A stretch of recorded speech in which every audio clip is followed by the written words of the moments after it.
Janendra, and a very good evening to all of you. Well, as we all know, the Union Budget was presented yesterday.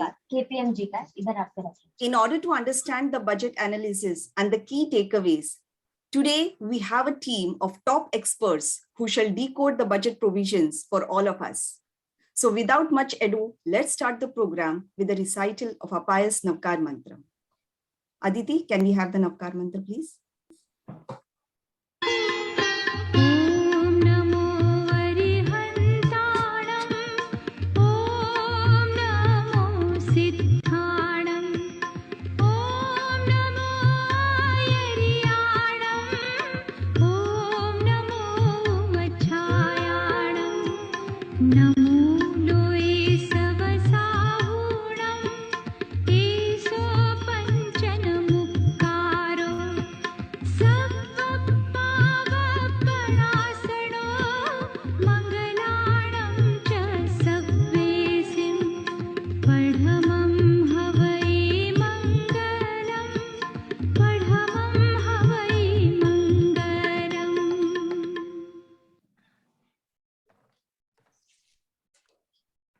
I would request Shri Milinji Shah, Director in charge of JPF, to welcome the gathering, please. Shri Milinji Shah.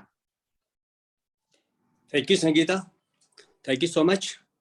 Yesterday, सब लोगों ने देखा कि निर्मला सीतारमण ने अपना 4th consecutive budget present किया, and contrary to expectation that it will be populist budget, she has come out with a very good steps which can really augur well for our economy, like connecting of 1.5 lakh post office to core banking, the issuance of digital rupee, then most important, thrust for manufacturing.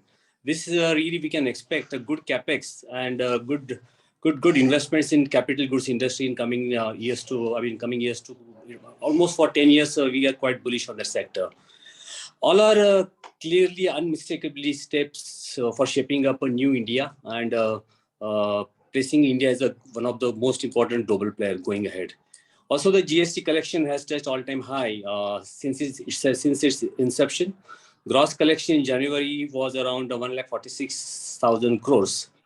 And most important, that market has welcomed the budget like anything. Yesterday, you must have seen that market has given some 800 points jump. Of course, Nilesh bhai, Ashok. You went mute. Milind bhai, you got muted. Mute okay. Okay.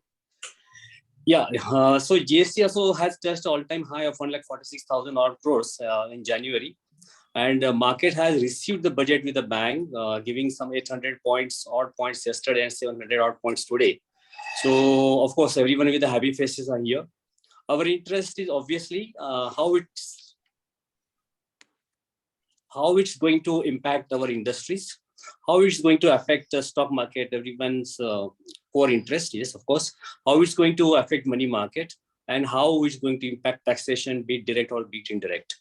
So to throw the light on the entire perspective and how the thing will pan out, we have all the experts with us today. We have Nilesh bhai Shah, MD of Envision Capital. Nilesh bhai, everyone knows here you very well, and it's a very familiar face with us. Frequent face to be seen on electronic media. And Nilesh, thank you so much for onboarding Nilesh bhai. We have Vimalji Punmiya. Vimalji Punmiya, I heard him some 8 or 10 years back, and it's been really avid follower of him. Thank you, Vimal bhai, for joining us. We have Saugata Bhattacharya again, which throws, he's Axis chief economist with Axis Bank. That can really show us how the economy looks from the top, and keeping in perspective the present budget, how the things pan out. So this will give us a complete insight how the budget is to be interpreted and how our investments has to move in. So thank you all of you. We have board members here. We have our zone chairman here, Ramesh bhai, Kamlesh bhai, then Prithviraj ji. I welcome you all. And over to Hitesh bhai. But before that, I will like our sponsor video to be played. So Sanjita, please play our sponsor's video. Our sponsor being Vari Industries. Thank you.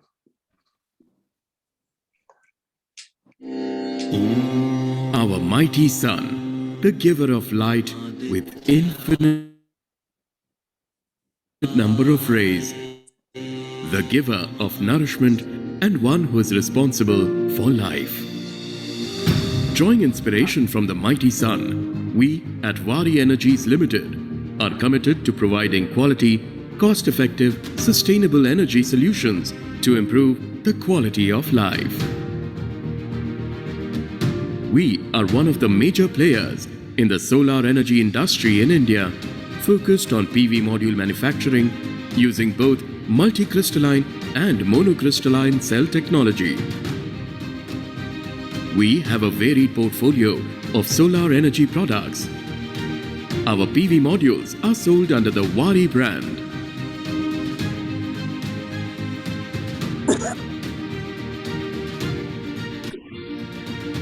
We also manufacture Merlin flexible panels for sales to Merlin Solar Technologies. We provide rooftop solar solutions for residential, commercial, industrial, and institutional projects across India and possess strong industry experience in O&M services. We currently operate through 3 plants at Surat, Tumb, and Nandigram in Gujarat, India, and are in the process of setting up our 4th manufacturing facility at Chikhli in Gujarat, India, to expand capacities for PV modules and set up facilities for backward integration into solar cell manufacturing. Our manufacturing facilities have garnered national and international accreditations. We have consistently received a Tier 1 PV module manufacturer rating from the Bloomberg New Energy Finance. We have a track record of manufacturing quality and technologically advanced PV modules involving trained and skilled manpower, and our work practices are focused on innovation by an in-house project management team. We are the first and only Indian PV module manufacturing company to have attained accreditation by the National Accreditation Board for Testing and Calibration Laboratories.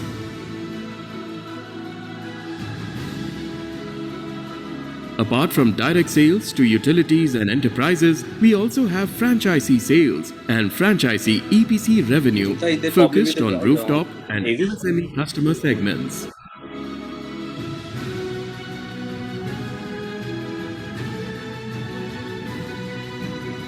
I think there was some interruption with the video. Okay. Before we have a host of key customers in India, and our global customers are in the US. And my colleague in the BOD with Ranjit Bhai from Chennai. Welcome you all. And we have here our sponsor, of course, and the most important part is that Hitesh Bhai is our Secretary General, and very soft-spoken, and way of his working is very different. He will always to have a complete control of the situation, and with the minutest details of the execution, he has done wonderful projects. So I welcome Hitesh ji. And most important, Wari is going to come with the IPO soon. So we have something to listen from him from both the angles, from investments also, and as a Secretary General also. Welcome, Hitesh bhai. Thank you. Thank you very much. On behalf of JITO, I would like to welcome Nilesh bhai, Vimal and Bhattacharya ji. Thank you for coming and giving your time. Our President, Suresh bhai, is here, Milind bhai, Ajay ji, and Ashok ji Ajmera, who has also been instrumental for this program. Pranam to all of you, and thank you for giving me the opportunity to speak. JITO, I'm sure you are aware about all the things what we are doing here, and I can only say that a lot of things are going on a digital side now, and promoting the programs here. We are saying the JITF has done a phenomenal job in last 1 year. Or we call the professional forum, which the team is here today. I have to count the number of programs you have done so far, and you are continuously doing. So I'll say only for the JITO is it is growing in a leap and bounds, and with all your support, I'm sure we will do much more. So without taking much time, thank you again for coming to speak today to all the guests. And I would like to request Vinay to take it. Thank you. Thank you, Hitesh bhai. Thank you so much for giving us some perspective. Now I would like to invite Sureshji Muta. Can I call? Unmute yourself. Milinji, unmute yourself. A lot of background noises. Yeah. Okay. Now I would like to invite our youngest president. So Suresh bhai, I think youngest ever is the right term. Okay, awesome. So we have Sureshji Mutha with us. I would like to mention one very critical point about him. He gave a complete different perspective to JITO, how a social organization can be run professionally and totally process driven. So that is something that we really learned from Suresh bhai. And one most important aspect, Suresh bhai जब भी आते हैं तो साथ में पीछे आदेश और दादा के दर्शन भी होते हैं. So we are really thankful for that. So over to Suresh bhai, over to charismatic president Sureshji Mutha. Thank you so much. Thank you, Milind bhai. सभी को सादर जय Jinendra. I think Milind bhai ने सबसे youngest president बोल करके I think you have all the past presidents of JITO were also very, very young. And they were young at heart, they were young at with the work culture and everything. So age is just a number. But thank you very much for that introduction. But on behalf of JITO, I think first of all I would like to welcome Shri Nilesh ji Shah, Shri Vimal ji Punmiya, and Shri Saugata ji Bhattacharya ji. And I would like to thank them for having taken time off to really come amidst us and try to decode the budget. I remember those days when the budgets used to be presented, and even the export-import policies, which happens once in 5 years. People, the culture of really decoding and the specialists talking about the budgets and giving us a highlight was not so popular back then. And therefore, business promoters used to actually take time off, maybe a week off for a small holiday, to really read, word by word, para by para, and try to understand what is there. Because many a times, no matter what we are, but the language with which the financial language which is used to present the budget sometimes goes beyond the comprehension of a common businessman. And as you all know, our JITO community, our Jain community is primarily, into business and various kinds of businesses. They're also into professional services. And it is very important that specialists like you come immediately after the budget and really give us a perspective of the, the highlights of how is that going to impact each one of our business. And therefore, I would like to, congratulate JITO Professional Forum under the leadership of Ajay bhai, Milind bhai, Ashok ji Ajmera, is here with us. I think hats off to entire team, in fact, for organizing this meeting today immediately after the budget, so that our members can be enriched with, the in-depth perspective of what budget is in store for us, how it is going to impact all of us. So thanking you all once again. Without taking much time, I will hand it back to Milind bhai for taking it forward. Thank you all very, very much. Thank you so much, Suresh bhai. Very nicely captured the entire essence of a budget. And as you rightly mentioned, we used to listen to Dr. Nani Balkhiwala. I think Ashok ji must be knowing it. And the kind of audience we used to have at the Wankhede Stadium or perhaps Brabourne Stadium. Those were the type and the meetings were conducted. So over to Sanjita to take it forward. Thank you. I would request Chairman of JPF, Shri Ajay ji Bora, to please address and highlight about the JPF activities. Ajay ji. Thank you, Sanjita ji.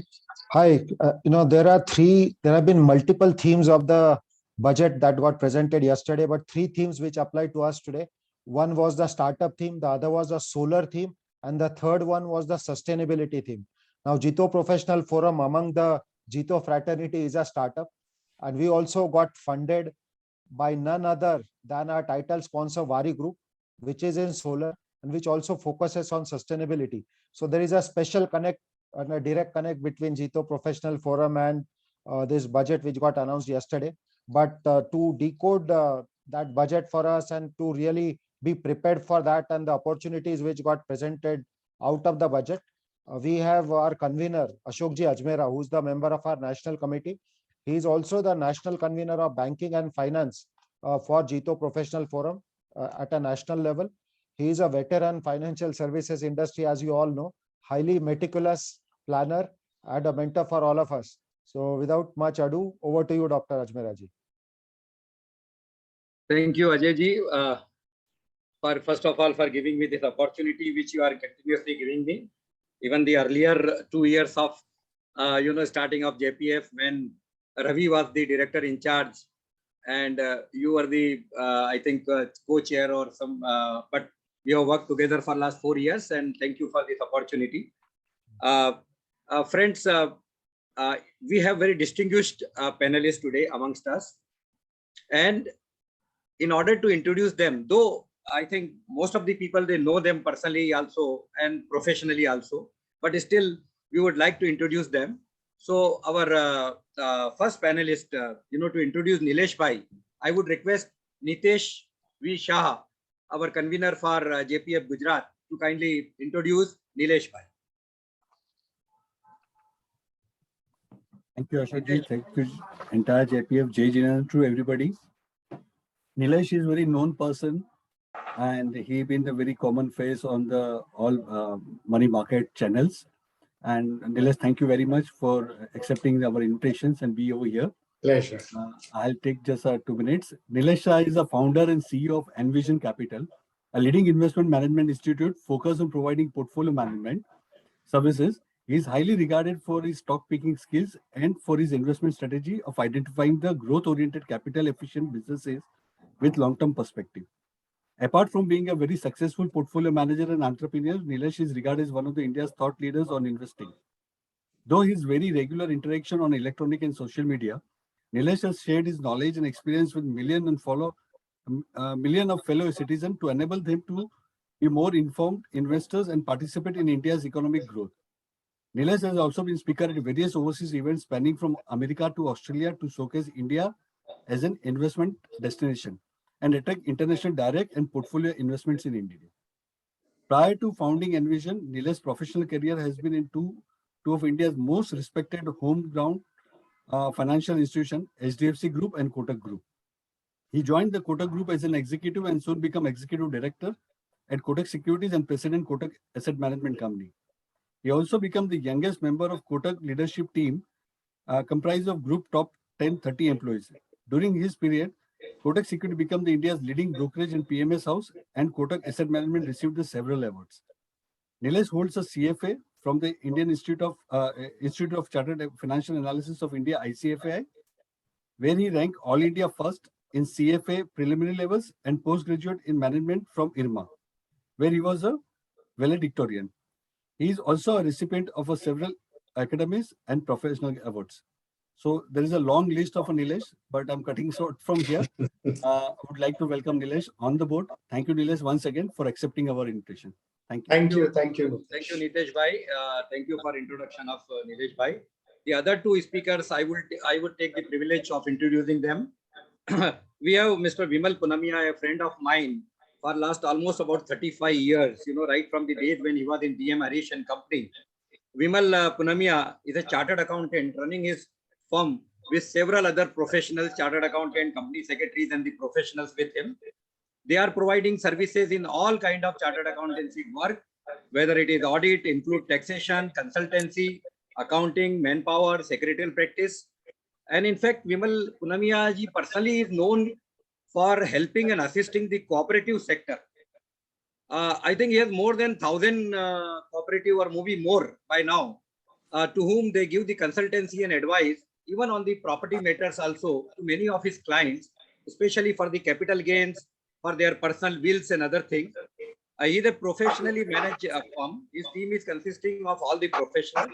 The firm represent specialized skills, as I told you, in the field of cooperative sector, the property, the income tax and other things.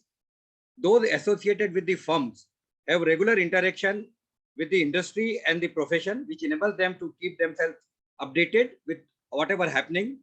And that is why, Vimal ji is a very sought after person. The moment the budget comes, within half an hour of the budget presentation, his study is over, especially on the direct taxation, and he start flowing his thoughts, his interpretation on the budget. So we welcome you, Vimal Punmiya ji. We have another very distinguished panelist, our guest speaker, again, who happens to be a good friend of mine. We have worked on previous seminars also together. Mr. Saugata Bhattacharya. He is the Senior Vice President and Chief Economist at Axis Bank. He was previously with the Unilever India and with the Infrastructure Development Finance Company, IDFC.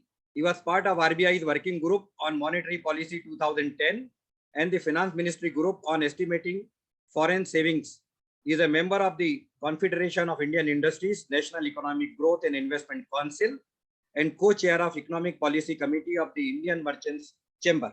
Mr. Saugata Bhattacharya is very regular in putting his interviews in the journals, newspapers. In fact, every day, every second day, and especially during these budget days and economic happenings, you will find his views.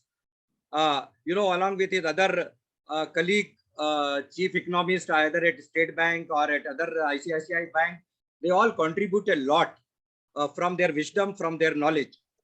With this, I present our another panelist and guest speaker, Sri Saugata Bhattacharya ji. So we have friends, full panel in place.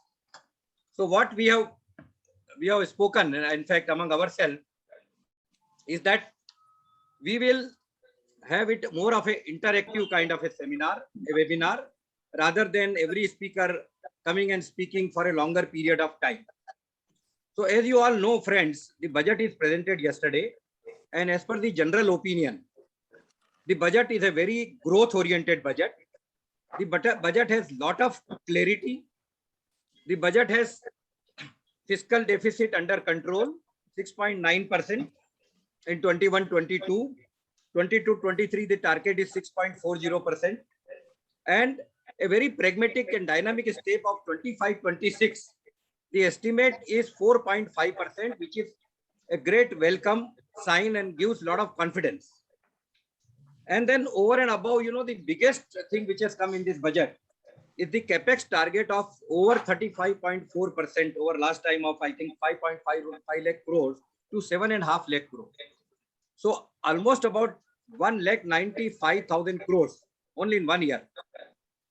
That is something which is going to boost our economy like anything. Of course, Saugata ji will give his views on that.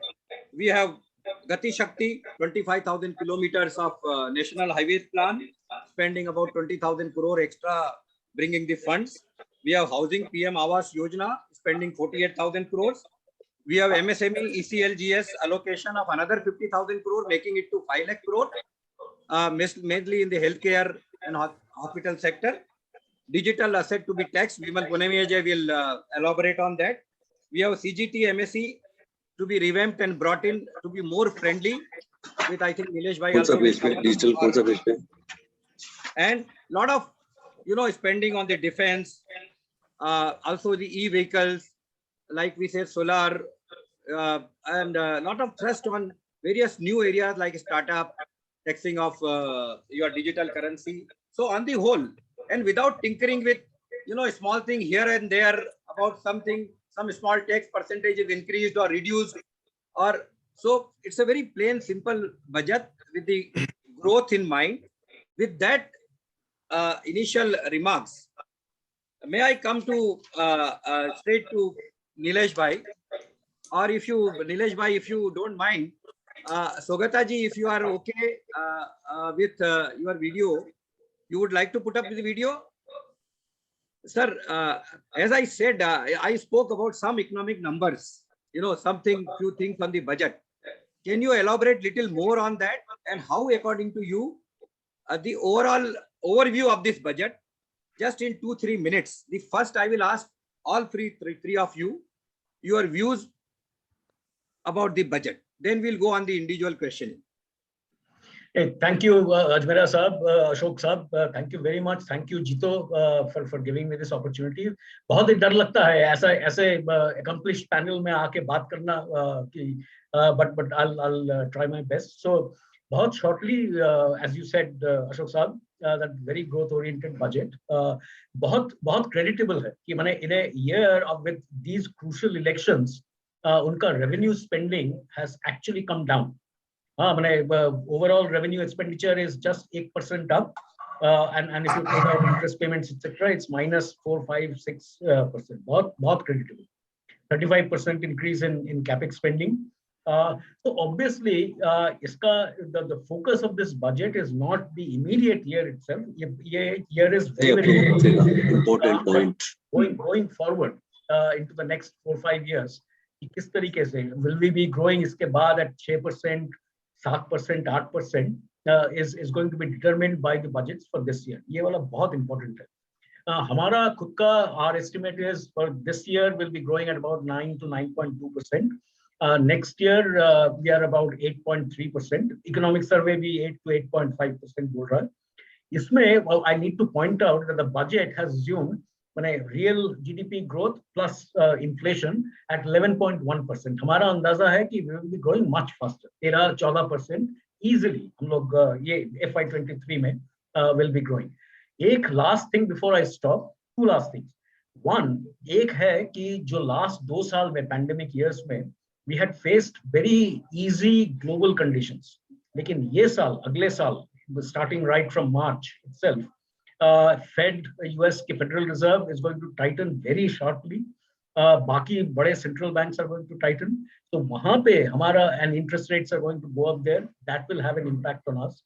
और दूसरा चीज है, I'll come back later during the budget discussions itself. जो आजकल का जो budget है, it's not so much the central budget. हमारा focus होना चाहिए on states now, on the states budget. वो क्या कर रहे हैं? And center का जो कल 1 लाख करोड़ जो states को दिया है, based on some conditionalities की some reforms होगा, ये होगा, that becomes very important. वो सब लेके. So I'll stop here with these preliminary. Thank you for very valuable comments.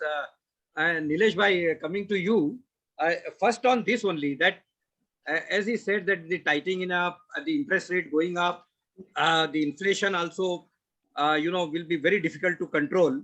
On that, when you raise this kind of money, 2 lakh crore, will it not impact the interest rate? And will the interest rate going up will not affect the businesses and industries? And how it will impact the capital market? Overall, your view on the budget affecting the capital market?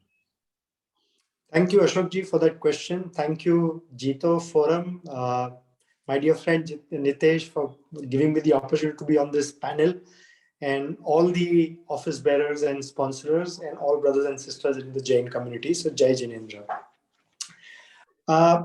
If you really ask me, this budget, I would say, when we look at anything, we say basically, what's the form, what's the content? And this budget in terms of form has been short and simple. And in terms of content, it has been responsible and aspirational. And rarely does a finance minister score on all those 4 points, which is to make the budget speech short, to keep it simple, to be responsible in fiscal deficit, and to be aspirational on growth. So to that extent, and if you really look at this budget, the starting point, I actually think it was the speaker who set the budget in motion when he said this is going to be a digital budget, which means no paper handouts. And what basically this budget did was to kind of give a completely new direction in terms of showcasing India as a digital nation, as a digital economy. And digitalization is one of the most powerful things which is going to help citizens and all businesses. My view is that the key priority of the finance minister was growth. And growth is the panacea, it is the solution for all problems. And that is something which the finance minister is focused on. If you look at the IMF, this year they're projecting India to be the world's fastest growing economy with 9% GDP growth. This 9% itself is very exceptional, very aspirational, but more importantly, China is estimated to grow only at 4.8% and United States at 4.4%. I, in 20 years, have never seen India and China with so much of a growth differential. That India is at 9 and China is estimated to be at 4.8.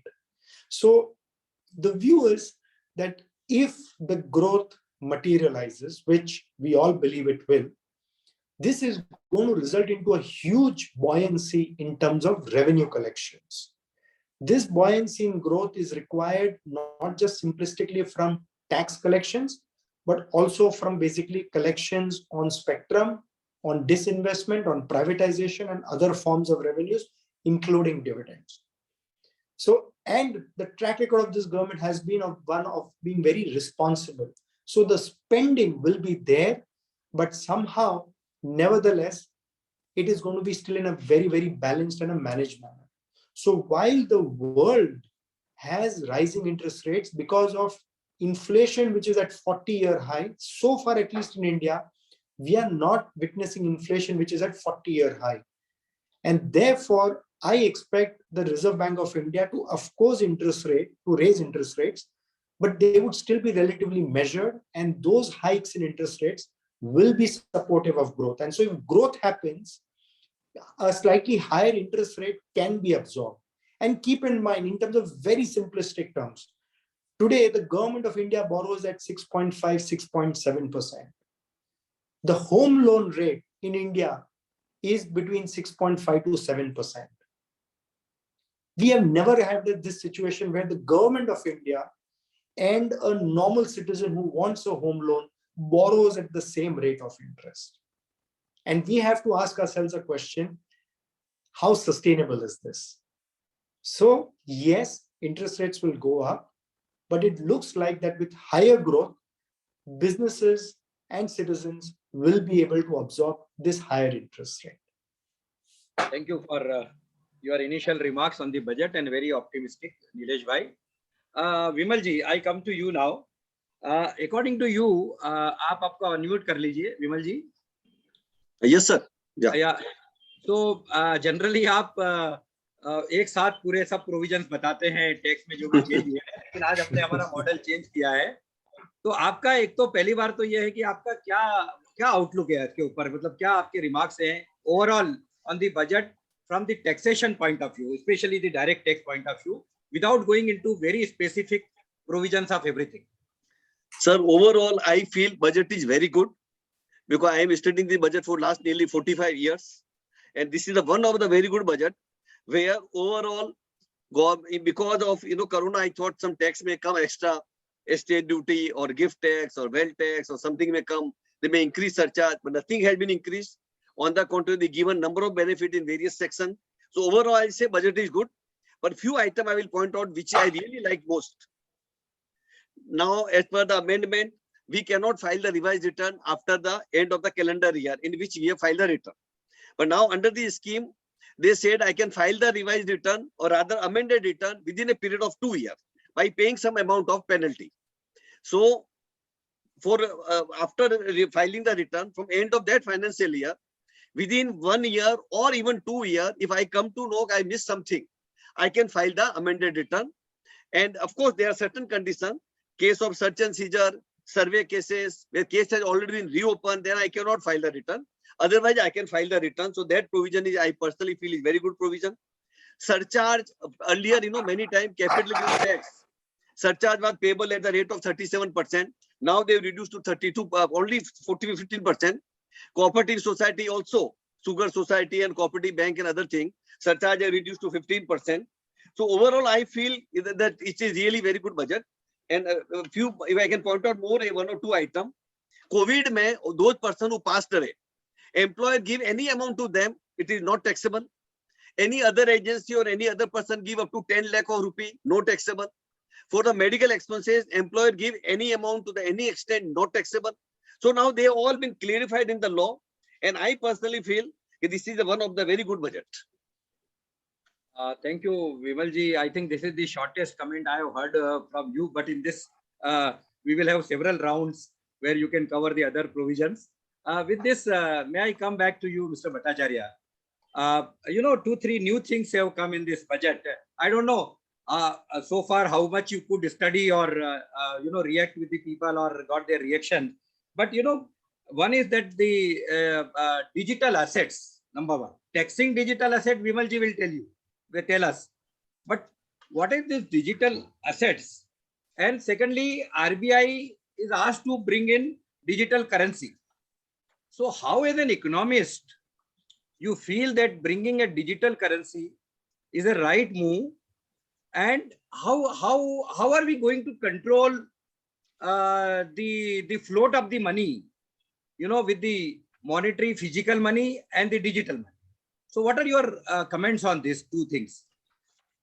So एक तो पहले है the other digital currencies, जहाँ पे crypto currencies जो बोलते हैं, उस पे 30% tax, which Vimal साहब will talk about. बहुत पैसा, मैंने अभी इनफैक्ट अभी मैं सुनता हूँ कि द नंबर ऑफ अकाउंट्स जो डिजिटल करेंसीज में जो अकाउंट्स हैं NFTs और इसमें नॉन फंजिबल टोकन्स, वो डीमैट से ज्यादा है. That's more than the number of demat accounts in India.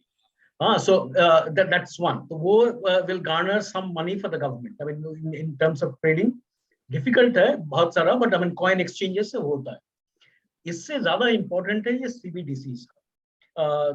CBDC बोलते हैं सेंट्रल बैंक डिजिटल करेंसी. इन अदर वर्ड्स, बाकी जितने जो फेसबुक का लिब्रा है या बाकी सारे जितने जो स्टेबल कॉइन्स बोलते हैं, वो मैंने प्राइवेट एजेंसीज वो इशू करते हैं, वो नहीं करके जो ऑफिशियल सेंट्रल बैंक का होता है, जैसा ये रुपी है, मैंने digital currency exactly like a rupee.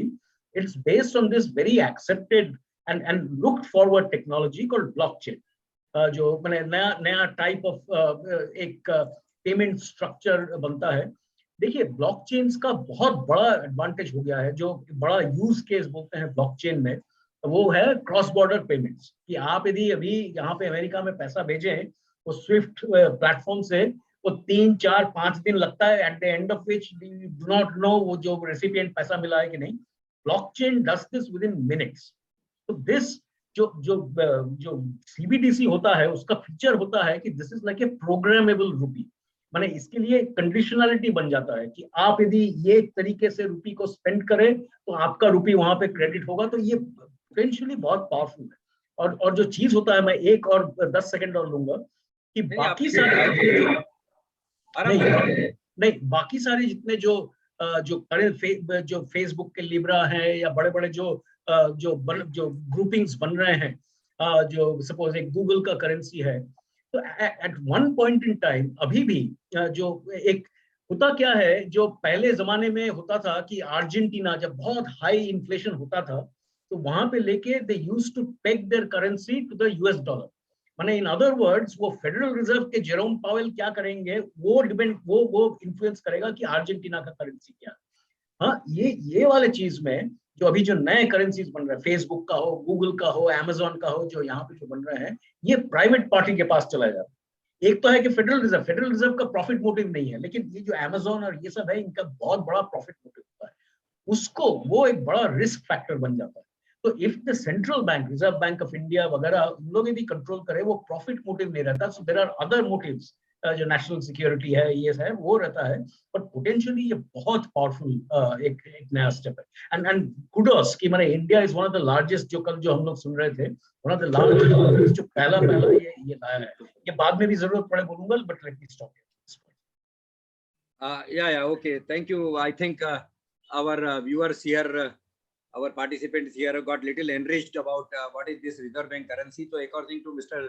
Saugata Bhattacharya, it's a very welcome move, I think, and it is the need of the hour. Now, Nilesh bhai, coming to you directly now on the market. Okay, broadly we have discussed, but what according to you are going to be the segments or a particular industry, or even you can name some companies or activities also vis-a-vis this budget, and without even the provision of the budgets, where do you feel the money will come in, or one should invest the money in? Right.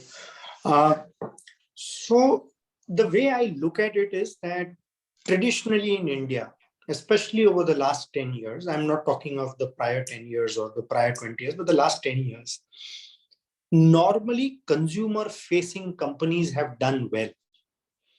And these were companies which essentially had the advantage of India's large population, under-penetrated markets, and what we normally call as India's very attractive demographics. So a lot of companies which had their businesses around the consumer did very well. And along with that, of course, they all had to physically create distribution points on a pan-India basis. In the last 2-3 years, we have seen a lot of digital-oriented businesses do well, which is around digitalization, which means that you can go online, you have your product, you go online and you're able to sell. And a lot of products, a lot of services came into being.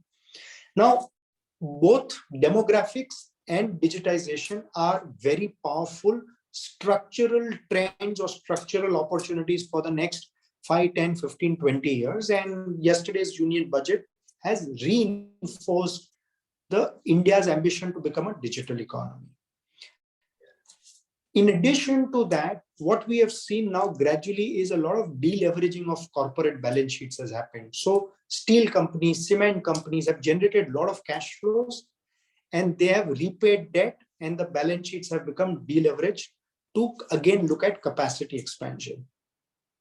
Now what this budget does is, because of what Ashok ji mentioned about the increase in capital outlay of the government of India by 35%, focus on defense, focused on renewable energies, electric vehicles, all of that, you are now going to see a huge amount of an investment cycle into physical assets unroll over the next several years. And so I call this both the power of deleveraging and decarbonization, that India's growth should also be green growth.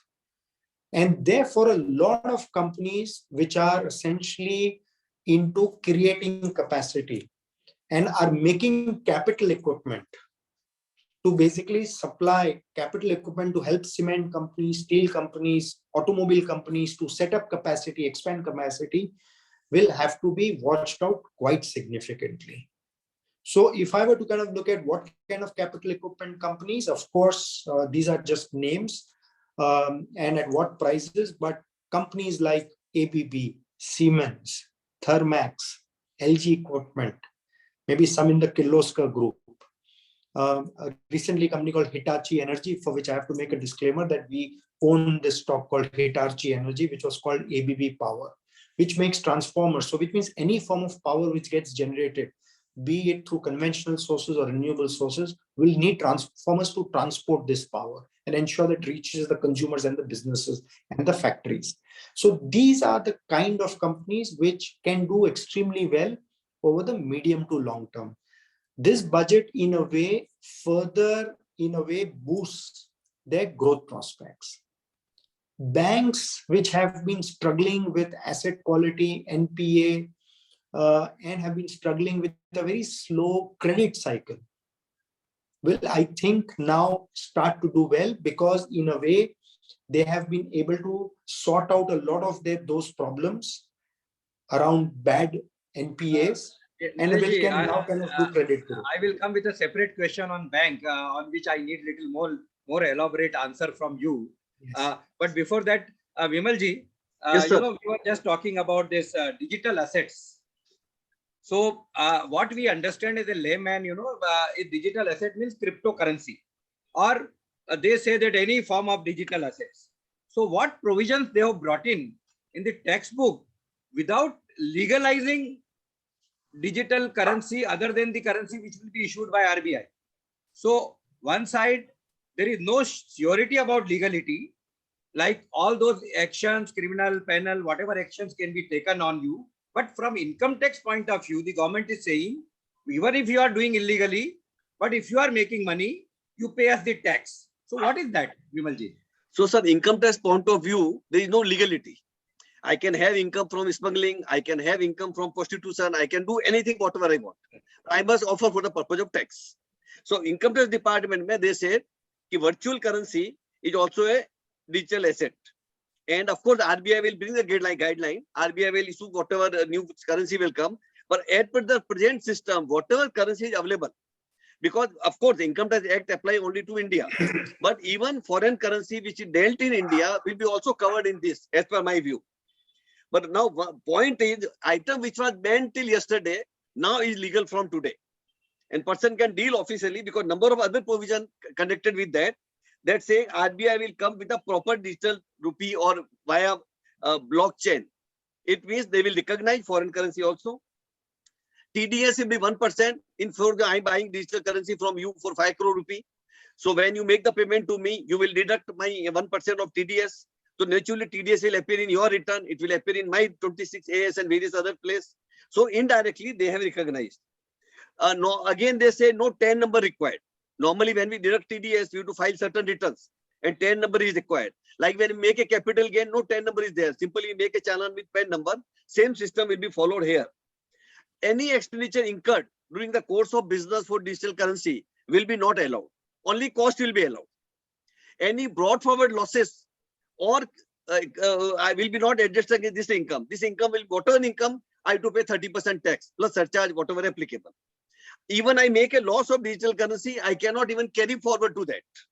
So whatever is there during the year, but for example, some transaction of digital currency I made profit, some transaction I made losses. That of course I can adjust during the year and balance only will be taxable. And like lottery, when we get the lottery, we pay straight away 40% tax. Same way here now tax will be 30%.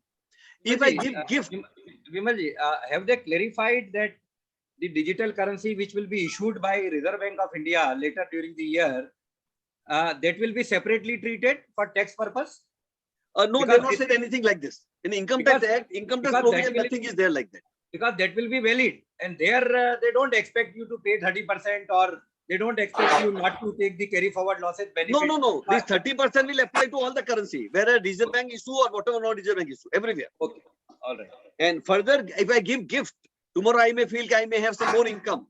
If I give gift to my relative, son, daughter, wife, grandchildren, brother's wife, father, mother, then of course there is no gift tax, there is no income tax. But for example, Ashok bhai, you give me a gift or I give to you, recipient have to pay tax under 56(2)(10). So indirectly gift is also allowed. It is permitted in that way. And I personally feel it is one type of clarity now. Things which were illegal till yesterday now has been regularized, and you can deal officially by paying the money and taking the money. But of course, there is a profit or loss, then of course businessman has to take a part.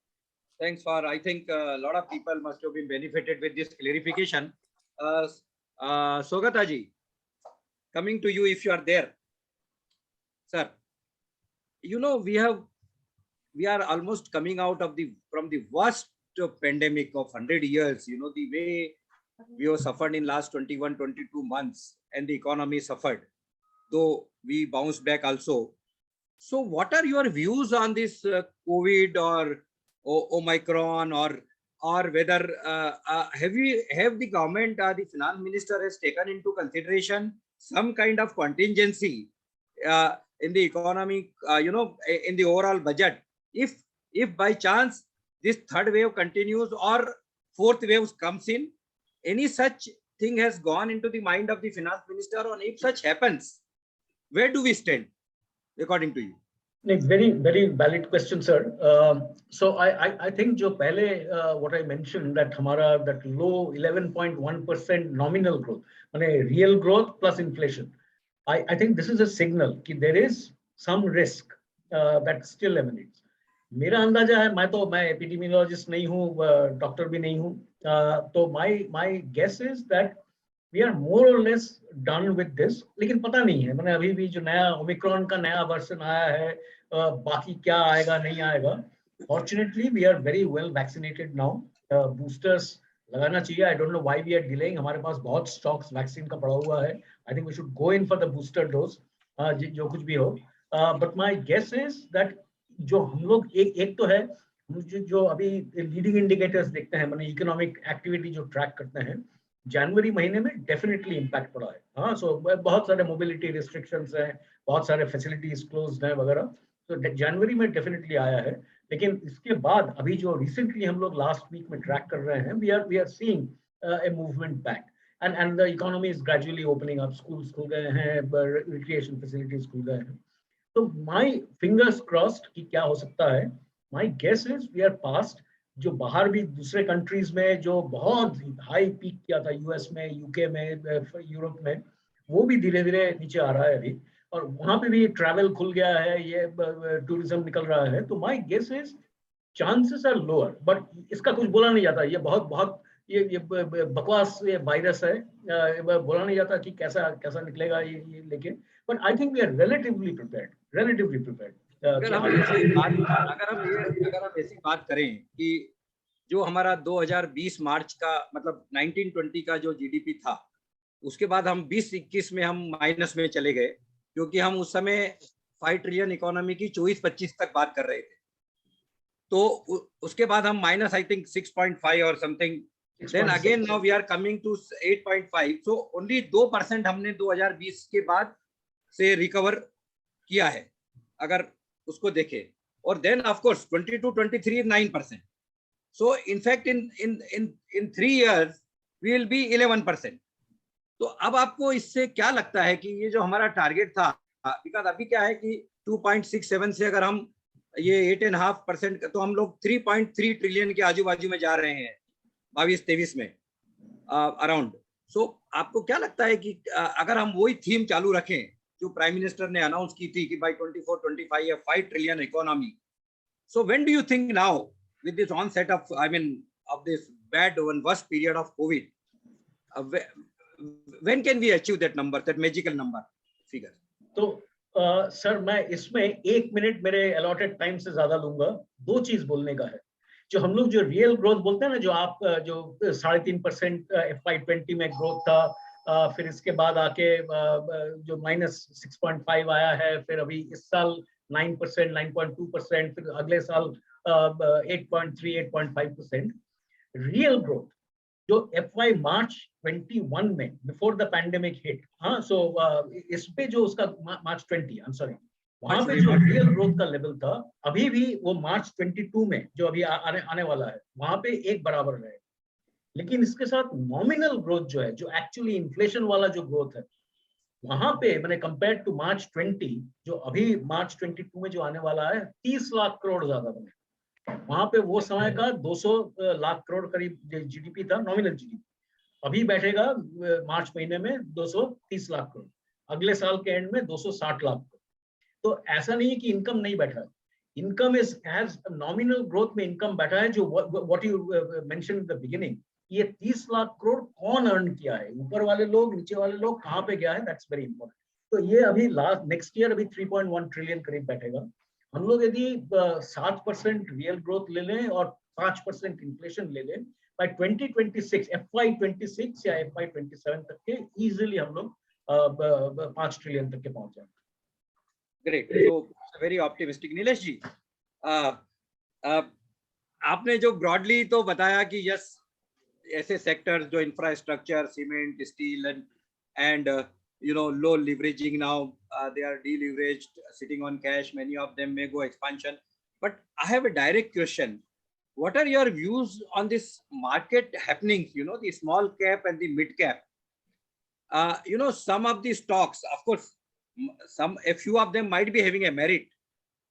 From 30 rupees to 180 rupees, one stock from 60 rupees to 800 rupees now is split, and again it is 170 rupees. So okay, these are a few specific examples, but what are your views, whether for a general investor, or many of our, almost everybody who is present here is investing in the capital market and putting money into the businesses. So do you think that a small cap is not advisable at all, or a mid cap? And if people want to go into them, then what should they look at? Actually, what precaution they should take, and what should they look at in those companies? Right. Great, Ashokji. That's a great question. This obviously, of course, if you are very well conversant with market and you have the ability to do research, then mid and small cap is an excellent place to be in, provided you understand the company, its business, its balance sheet, risk factors, all of that. Because like I will just take on from where Saugata mentioned, that if we are going to have that kind of a growth rate over the next 3, 4, 5 years, then when the economy is growing in a very broad-based manner and at a higher rate, generally the medium-sized, small-sized companies historically have done better. So from that point of view, I think mid and small caps should be there in everybody's portfolio, and one should be aware fully about the opportunities and the risks involved with it. Otherwise, our large companies are also doing extremely well. And investors should ensure that you have a nice share of your portfolio, which is into large companies. Of course, they may not give you the much higher returns, but they can give you returns which are way more reasonable. And what are reasonable returns? Returns which are higher than your rate of interest plus inflation. So if your rate of interest is 6-7%, inflation rate is 4-5%, then maybe large caps can give you probably a rate in excess of 12%. That's quite possible. And mid and small caps can give much higher.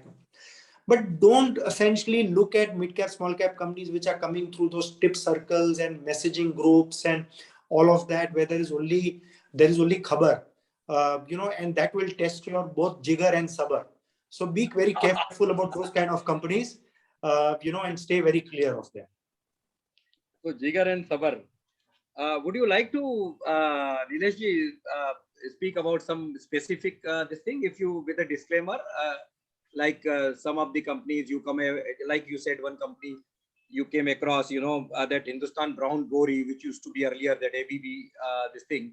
So similarly, would you like in some good space, of course, not carbon credit, because one company which was 60 rupees had gone to 8,000 rupees. That's a different thing. But some similar, not necessarily such rewarding stories, but some, would you like to give some names? So I would broadly just say that look out for good companies, like for example, our IT services companies. There are some very large companies which are there, Infosys, Wipro and all, but I think that the next level of companies can, in a way, can end up being good investments. So for example, companies which we own, like say L&T Technology Services, Birlasoft, these are again kind of good companies. Consumer companies like say Zydus Wellness, part of the Kedela Group. Again, that is again a good company. We own that. Companies like TTK Prestige, which is into kitchen appliances. So all these kind of companies, which if you see, they are growth oriented, they are strong in a niche, they have pretty much zero debt balance sheet, they have strong cash flow generation, where the promoters have skin in the game. These are the kind of companies which can, look forward to from a slightly medium to long-term perspective. These are not those large caps. I would call them as tier 2, medium, mid-sized companies, but are nice companies and can be looked at for investments from a medium to long-term perspective. In addition to that, there will be few companies in auto components and all of that, which also will essentially do very well as our automobile sector picks up. Good, I'll get back to you. Before I come to Vimal ji, I have an announcement to make that after our discussion gets over, we will have sufficient time for the questions from the audience, whose answers will be given by our panelists. And for asking the questions, you have to raise your virtual hand on this Zoom platform, and we will recognize you, ask you to unmute yourself and ask your question. So please don't go away. There's a lot of opportunity to be given. Now, Vimal ji, there are certain more provisions, like, for the startup companies, they said that 1 year is extended or 3 years out of 10 years. So what are the new changes which have come up in this budget? Yeah, I will just tell you important changes. Yeah. A company who started manufacturing, starting new manufacturing after 2019, they were ending by 31st March 2023. And then, of course, their income was, they were liable to pay only 15% tax. But now that has been extended up to 31st March 2024. So any company who start business, manufacturing activity before 31st March 2004, but of course after 2019, they will be paying 15% tax. Startup also, in the startup, what happened? You have some new idea, then again you pay tax at the rate of 15%. And of course, one has to register with them. And there also a startup has to start by 31st March 2022. That has been again further extended up to 31st March 2023. And there what will happen, 3 year out of block of a 10 year, any 3 year one can select block of 3 year out of future 10 year. Because beginning where you may not have any profit. So but later when you have profit, it has to be consecutive 3 years. A consecutive 3 year, but that 3 year can start for anything within period of 10 year, block of 10 year. And then of course you pay no tax in those 3 years, special concession. Over and above that also there are few important amendments. Like cooperative society, I told you, surcharge have reduced to 15%. Similarly, AMT company were paying 15%, which was originally 18.5%. But now cooperative society still it was there 18.5%. So that also have reduced to 15% now. And as per section 194R, doctor get many gifts from the pharma company. If you go to any doctor and for the visit time is 11 to 1, you wait up to 1 o'clock and a half a day and the representative will enter. They give gift to doctor, medicine and various type of gifts. There now the restrictions have come, not only for doctor, for everyone. Any gift received or given to anyone more than 20,000 rupee at a time, then they have to deduct TDS of 10%. So case if you give, deduct 10% and give. If you give in kind, then gross up that. Because when you give to doctor 20,000 rupee, you cannot tell him, you pay me 2,000 for TDS. So then you do gross up. Instead of 20, you do treat as 23 and deduct accordingly. So now TDS will be applicable. Any doctor, any person, any professional, any businessman, like many companies come with a scheme. If you make a turnover of 10, more than 10 lakh, will give you concession. So those cases also, if you any amount is given to any person more than 20,000 TDS, person who receive, if he receive more than 50,000 in the whole year, he is also liable to pay tax under section 56(2)(10). And similar way, there are few unfavorable points also. During the course of search, if any asset value is found, because any asset like cash, jewelry, unaccounted investment, unaccounted expenditure, they are added under section 68. And unaccounted expenditure, unaccounted investment, they are added, unaccounted expenditure, unaccounted investment, which is not found physically, cash or jewelry, they are added under section 69. So any addition is made under section 68 or 69. And as per the present law, what happens if you have a loss of that year? You can adjust the loss against this income. But now you cannot adjust. Loss will be carried forward and you to pay tax on this amount which is seized or found during the course of search. Similar way, any charitable trust giving benefit to their trustees, trustee is liable to pay that much amount and there will be penalty of 100%. If second time default continue, for example, I am running a hospital, I am a trustee. When I am admitted, hospital don't charge me. That is not allowed. If other patient they are charging 50,000, they have to charge me also 50,000. If they are charging me 40,000, then 10,000, they have given me special concession. I am supposed to pay the tax on that. And if second time default I continue, I have to pay double of the tax. Similar way, sources of source. As on today, what is law? In share application money, whatever come. In case of public limited company, that is a different thing. For a company which is a family-owned company, there if you any share person subscribe, you don't have to see source of that person also who subscribe to your share. Similar way, in income tax, loan and other deposit law was not there. So now what is the amendment? For example, I have taken a loan from Ashok Bhai, say 1 lakh rupee. Then my ITO will ask me from Ashok Bhai, from where he brought the money, I have to explain. Earlier, Bombay High Court and various other judgments were there. The source of source cannot be asked. But now department can ask source of source also. So I don't, for example, I need 1 lakh rupee and somebody give me 1 lakh rupee. I have to ask him first from kidhar se leke aaya. और किधर से लेके आया मैं सब बोलना practical नहीं होता है. But in the time of assessment, ITO can make inquiry source of source. Then overall TDS provision, property when we purchase, we normally more than 50 lakh we deduct 1% TDS. Purchaser deduct from the sale value and pay balance to them, and we pay to the government. Now that will be on a market value, not on the agreement value. So let us take situation, I am buying property worth 50 lakh rupee. 50 lakh mein TDS nahi aata hai. TDS is only for more than 50 lakh. But market value is 52 lakh. Then on 52 lakh, I have to deduct 1%. So instead of agreement value, now it is to market value. Earlier, prosecution was applicable only in case of a TDS, not in TCS. Now TCS also, it will be applicable. So that way, all many... विमल जी एक बार और आता हूं मैं बाद में. Yes sir, yes sir. Yes sir. Yes sir. Saugata ji, you know, in this budget, in this budget, there is lot of things, you know, 2 lakh crore allocation, everything from the supply side. But I personally, yesterday, I think Ramdev ji also referred that point, that from demand side, how the demand is going to be generated. As an economist, how do you feel that it will be balanced? Like, how are we going to create the demand to give the jobs to the people, but then the demand has to come of the production, of the consumption. So what are your comments? And similarly, on some of the items, we are showing little hardening stand towards imports. Like, you know, on umbrella, the import duty is increased because local industry is sufficient to manufacture.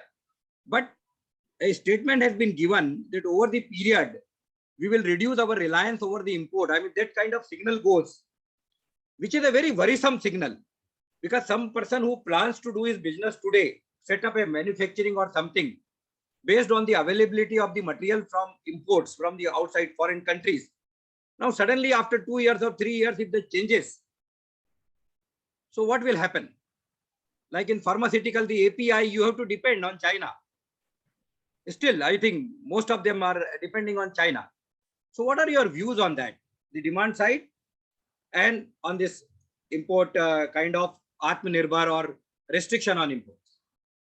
So two things. One, from the demand side, देखिए एक तो चीज है when the government is spending money, ऐसा नहीं जो हम लोग आप काफी सारे कमेंट्री में देखे होंगे कि total spending is 40 lakh crore, that's 20% of our GDP वगैरह वगैरह, ऐसा तो नहीं है। माने 40 लाख करोड़ 15 लाख करोड़ हम लोग बोरो कर रहे हैं, लेकिन 25 लाख करोड़ हम लोग हम लोगों से, हम लोग जो टैक्स लेते हैं हम लोग गवर्नमेंट को दे रहे हैं, जो which otherwise we would have spent.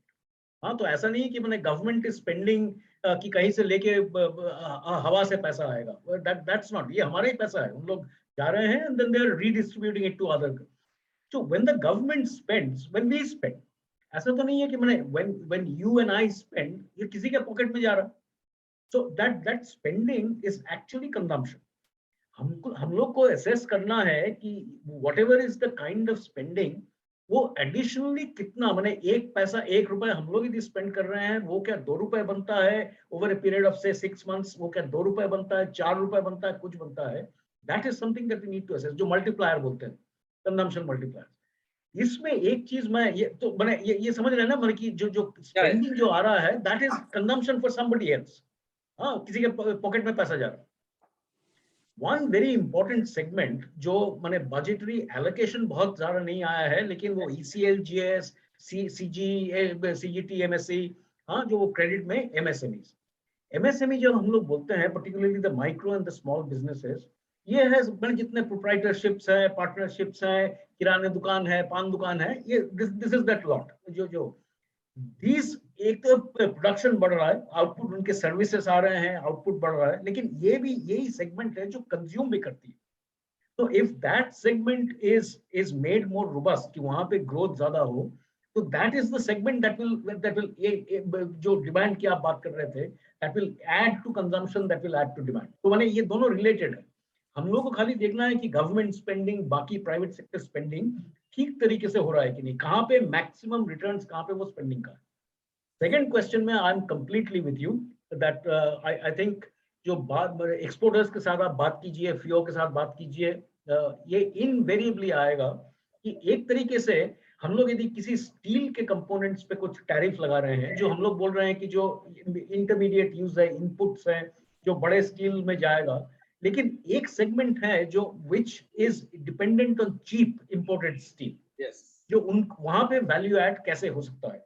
हम लोग जो सुनते हैं कॉटन का इज अ वेरी बिग, कि यहाँ पे very high quality raw cotton, तो काफी सारा हाई इंपोर्ट ड्यूटी बन गया है।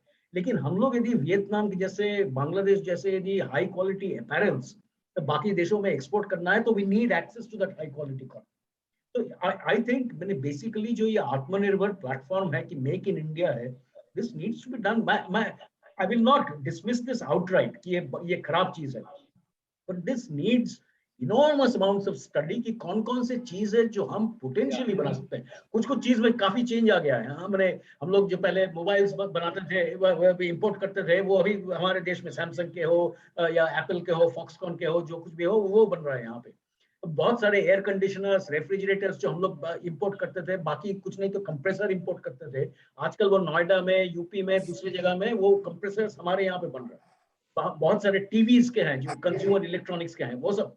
लेकिन ये हर सेक्टर में नहीं आ सकता। कोई भी देश अभी तक, एक्सेप्ट फॉर चाइना प्रोबेबली, कोई भी देश नहीं मैनेज कर पाया है कि हम लोग चीज बनाएंगे, वो हो नहीं सकता। मैंने कंपैरेटिव एडवांटेज की जो I was talking to a pharmaceutical company, the main managing director, and he said हम काम चला लेंगे। अभी हमारे पास जैसे 2-3 महीने की वो जब लास्ट टाइम ये हुआ था ना, जब इंपोर्ट का जैसे ये इमीडिएटली आया था चाइना से, but he says at what cost? Number 1, the cost of procurement from any alternate source will be more by about 20%, 25%. Secondly, the quality. We have already become accustomed of this particular country's imports in this thing. And now how suddenly we change our plans? Yeah. Because API to develop, to manufacture in India may take 2 years, 3 years, 5 years, 7 years time. Yeah. Same thing in electronic circuit break, this your chips. Yeah. Now, a lot of production or automobile has been affected because of the lack of supply or non-supply of this. Now, that will take huge investment to put it, and it will take 3, 5 or 7 years to set up here in India. So anyway, this was a thought which I thought I'll ask you to elaborate. Thank you for that, Nilesh bhai. Now, this, Nilesh, IPO, as a IPO time, I mean, we have seen for last 6-8 months, euphoria of IPOs and the new gen startup IPOs. So, number one, your views on that, how much money people have lost on an IPO like Paytm, 2150 and 900 now. So what went wrong? I mean, top merchant bankers were advising them. We were all there. Though many of the analysts like us, we have not written the research report because we don't understand the business. We cannot calculate the valuation. But many of the others have written. And not only that, from the IPO also, they were talking about the growth of 20 to 30% more.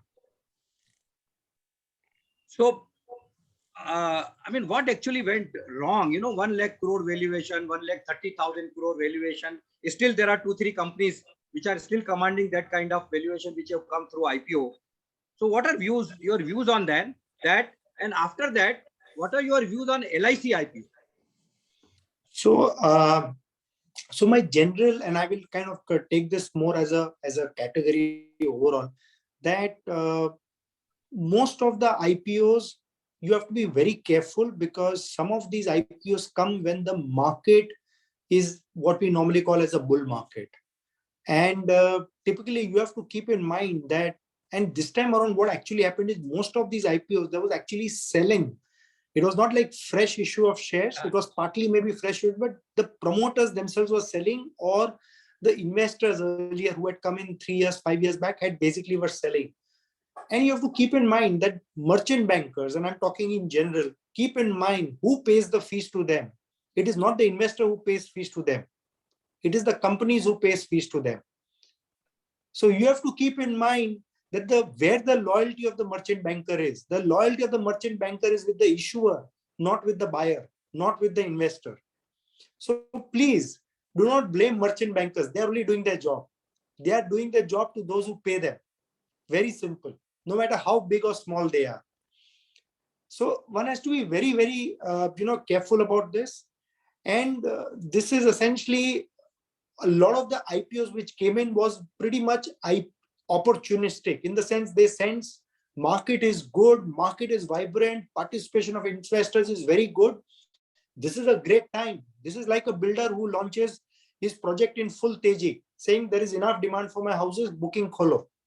So that is what we have to keep in mind, and that is how the psychology of the IPOs is. Now, some of these companies are loss-making, or most of the new age companies are loss-making or showing token profit. But some of these will start generating profits somewhere down the line. They are by and large investing in the future business and acquiring customers.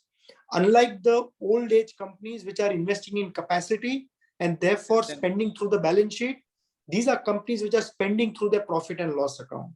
So 2, 3, 4 years, they may not show profit, but if you have a view of 5, 10 years, some of these companies will turn profitable. We have to keep in mind, we rewind 10, 20 years back, Bharti Airtel, when it came out with its IPO, I don't remember exactly, but was either loss making or having token profits. IPO at 40 rupees went to 20 rupees. From there, it went to 600 rupees also. So the opportunity for an investor is to maybe pick that kind of a company, which in future will become a true and a very profitable leader. Coming to the LIC IPO, according to me, insurance is a very big opportunity. And within that, LIC is the leader with a market share of maybe 60% or maybe even more than that. I will just leave one statistic in terms of potential of the insurance industry. The per capita spending on insurance in America is $8,000 per annum, roughly 8,000. overall insurance. I'm not talking only life insurance. The average spending world over is $800. The average spending in India is about $80. So what we actually spend on insurance in India is a fraction of what people around the world spend. Therefore, the potential for growth in insurance industry is very high. And within that, LIC is a leader. We will, of course, have to see at what kind of valuation and all that it comes. But otherwise, you are basically participating in a high growth industry, and that too in a company which is a leader. Thank you, my dear friends. Now we open this floor for questions from the audience. Just raise your virtual hand, and Sanjita or Mansi, somebody can look at it and can accordingly. So we have Bal Mukund. Bal Mukundji, please unmute yourself. Please unmute yourself and speak. हाँ sir, नमस्कार sir. नमस्कार. बोलिए, आपका question क्या है? मेरे को पूर्णमिया साहब से पूछना है कि टीसीएस जो लेट पेमेंट हुए हैं उस पर प्रोसिक्यूशन लॉन्च कर सकती है, किया हुआ है पुराना? जुने पे नहीं सर, प्रोस्पेक्टिव है, फ्यूचर में कर सकेंगे, अभी तक नहीं कर सकेंगे. तो लेकिन टीसीएस में अगर गवर्नमेंट इनकम टैक्स डिपार्टमेंट ने किया या करना चाह रहे तो नहीं कर सकते ना सर? हाँ नहीं, अभी पर्टिकुलर डे के बाद अभी जो अमेंडमेंट ये पास हो जाएगा गवर्नमेंट का, उसके बाद कर सकेंगे.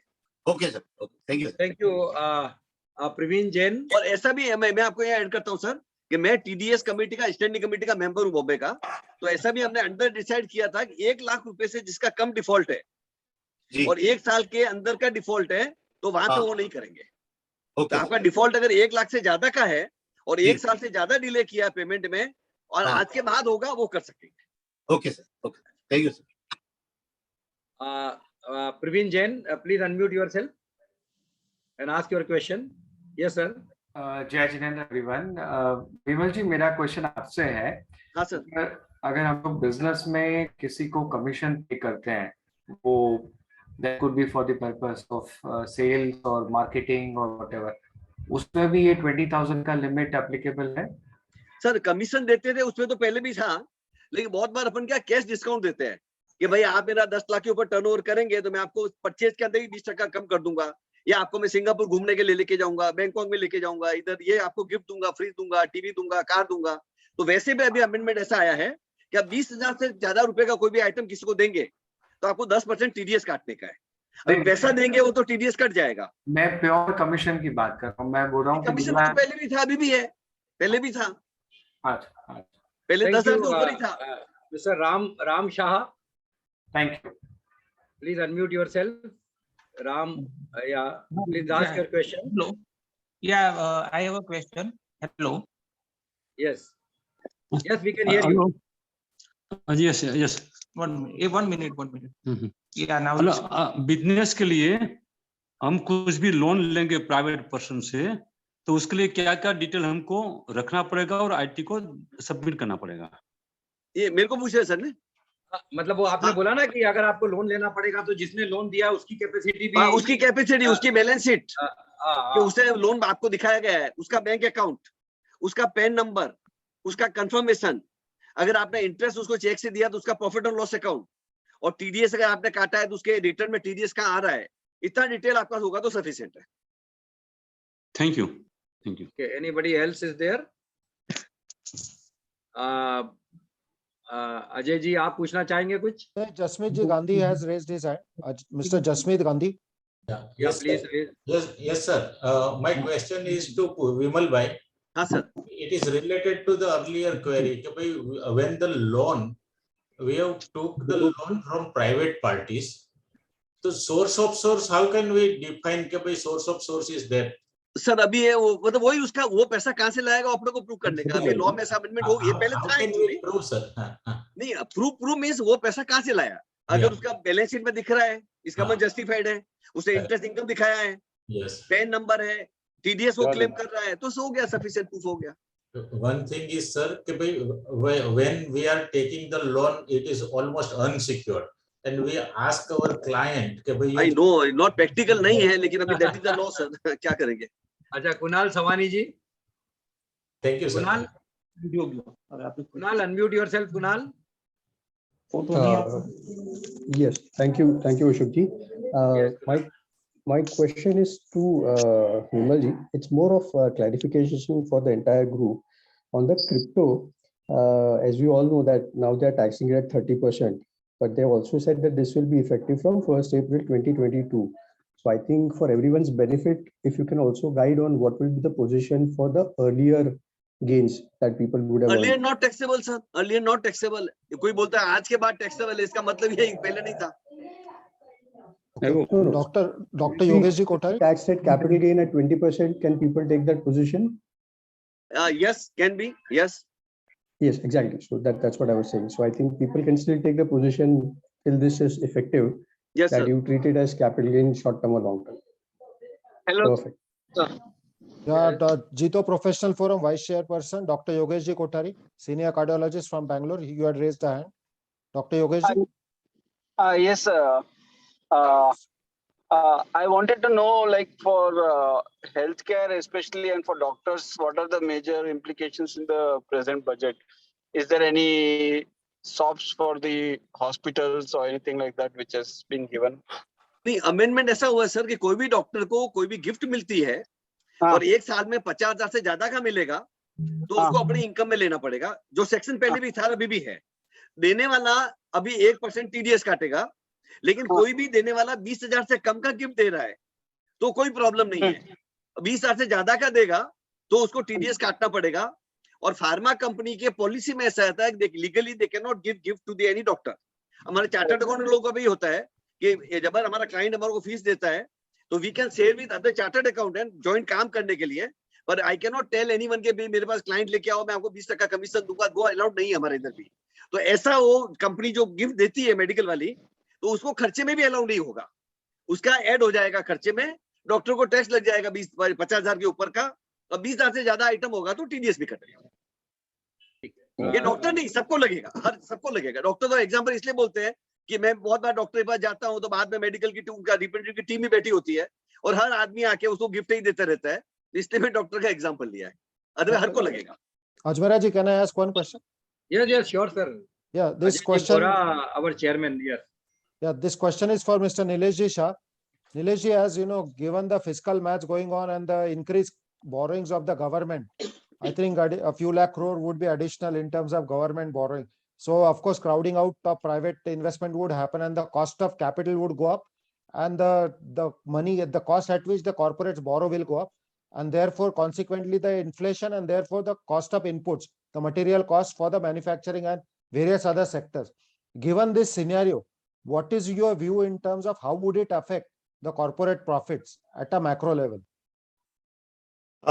Broadly, historically, in a period of inflation, normally companies tend to do even better because basically with inflation, they are able to basically charge higher prices and therefore that leads to slightly higher profitability. So as long as the inflation happens in a measured manner, it is actually better for corporate profitability. It is in fact good for even to some extent for the economy as well, to some extent. However, we have to keep in mind, of course, if the inflation goes very high, it will then lead to a massive hike in interest rates. And if there's a massive hike in interest rate, it leads to increase in cost of capital. And that is, in a way, it dampens demand. And when the demand is soft, it again impacts the growth prospects for companies. So I think we are still in a situation where, yes, interest rates will go up, cost of capital will go up, but it is not expected to kind of go up quite significantly. There will be a bit of an increase. And see, keep in mind, inflation has already started rising without interest rates going up. So interest rates are hiked to, in a way, manage inflation, control inflation. That is the purpose of interest rates being hiked. So overall, yes, there will be a bit of a hike in interest rates. There will be a hike in cost of capital, but it is not yet something which is going to dampen or suppress the growth prospects. And one, similar question to that is the green bonds. Now the government for the first time have said that they would specifically get the foreign money, long-term capital, the pension fund and insurance for green projects. Now, given that scenario, do you see the strong impetus to green projects in India with the foreign money? Absolutely. Undoubtedly, there is a lot of money waiting around the world in search of good quality green projects. India is a very large market. A lot of big industrial houses have also announced their plans to basically invest into green projects. And that opportunity is huge. And I think India will be a very big beneficiary of that opportunity and for the money which is waiting to come in and invest. Sure. Thank you. Thank you, Mr. Dr. Dilip Sada. I think this will be the last question. Can I ask one question? Before we go, yeah, Milinji, yes. Yeah. This question is to Nilesh bhai and Saugata ji also. Saugata ji has just left because he wants to leave. So okay, I'll put it to Nilesh bhai. Yeah. Saugata bhai was talking about CBDC, right? So how it will impact the banking system? There's a point number one going forward, and keeping in view the low technology absorption of the PSU banks. How we look at the banks for in times to come? Correct. I think even the banks will obviously be a part of this whole digital currency and all of that. I don't think one can have a digital currency which gets widely accepted without the banking system. Just that the banks will have to change or adapt themselves to this new environment. The way banks are trying to adapt to this whole system of digital payments. The same way they will have to adapt themselves to this whole concept of CBDC. And overall for PSU banks, I think they seem to be in a sweet spot. A lot of them have addressed the problems of asset quality.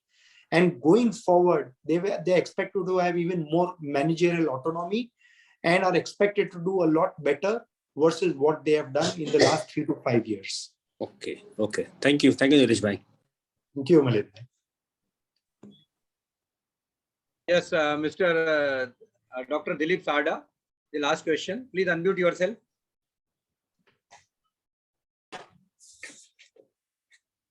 Sir, very good evening. Can I ask a question about the equity market? Yes. Why not? We are talking about equity market only. Sir, my question is that TCS has announced buyback in 4,500. And the today rate is going on around 3,850.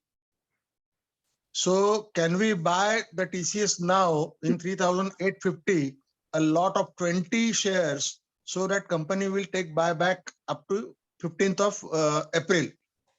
So is this a right call for a TCS? Nilesh. Totally. I think you yourself have given the answer that it's trading at 3,800. The buyback price is 4,500.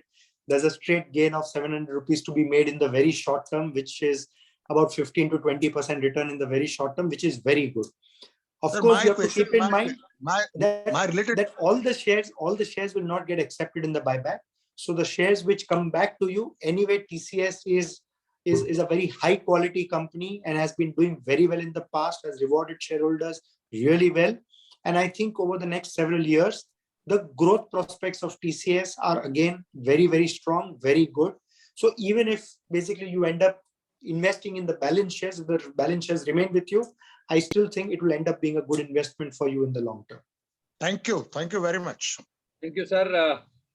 With this, may I thank personally to all the speakers, the panelists today for having taken part with me in this discussion. Very important, very valuable discussion. But for a formal vote of thanks, I would request our JPF's National Chief Secretary Tapasviji Devda to kindly come forward and propose a formal vote of thanks. So really, it's a very nice discussion. Thank you, sir. Very, very good discussion, sir. Thank you, sir. Tapasviji, please. Are you there? Tapasviji? Tapasviji has left, perhaps some technical. No, he is there, but video is not there. Anyway, on behalf of JITO Professional Forum, as the moderator and curator of this program and also the national convener for the financial and banking, I thank all the people who are involved in the success of this particular event, the webinar, right from the JITO President, Muthaji, our JITO Secretary General, Hitesh Bhai, our own Director in Charge, Milind Shah, Chairman of JPF, Ajay Bora, and all the three speakers, the panelists, Nilesh Bhai, Vimal Bhai, Saugata ji, without you, of course, this program couldn't have been taken off. And special thanks for giving such valuable input, of the budget, even on the second day of the budget also. So many new things have come to our knowledge and information, which I think the whole audience must have been enriched. And last but not the least, I thank the entire JPF Secretariat staff, Sanjita, Mansi and others, Aditi, and all the participants who have joined, all the office bearers of JITO, various zone presidents and various other office bearers who have come and joined here.